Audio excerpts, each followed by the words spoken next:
Mahigit 20 milyong pisong halaga ng hinihinalang shabu ang nasabat sa isang lalaki sa Pasig. Ang suspect sinabing sa korte na lang siya magsasalita. Balitang hatid ni EJ Gomez. Sa gilid ng kalsadang ito sa barangay Pinagbuhatan sa Pasig City, pinosasan at inaresto ng pulisya ang lalaking nahuling may bit-bit na kilo-kilong kontrabando. Ayon sa pulisya, nakipag-beat up ang 25 anyos na suspect sa kausap niyang buyer alas 11 kagabi. Sakay ng motorsiklong ito ang high-value target nang mabilhan siya ng mga operatiba na nagpanggap na buyer sa drug buy bust operation dito sa tabing kalsadang ito sa Kenneth Road siya agad na inaresto. Ang modus nito ay meet up. So, ito an action agent na gawa natin na nabilihan siya ng 100 grams na shabu. And then after yung pagkahuli sa kanya, yung search ay it found out na may dala pa siya na 3 kilos na shabu. Nakalagay sa bag, tapos nakasupot sa isang tea bag.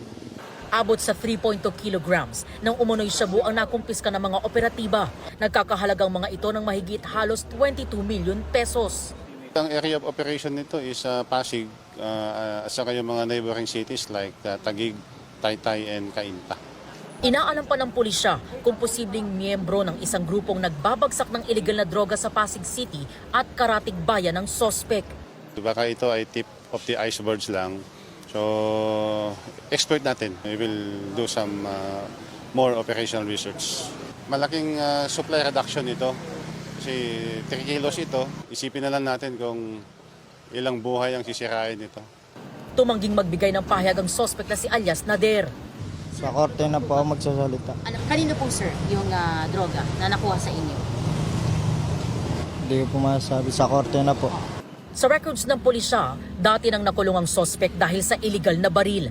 Ngayong araw nakatakdang i-inquest ang sospek na nakadetain sa Pasig City Police Headquarters. Sasampahan siya ng kasong paglabag sa Republic Act 9165 o Comprehensive Dangerous Drugs Act. EJ Gomez, nagbabalita para sa GMA Integrated News.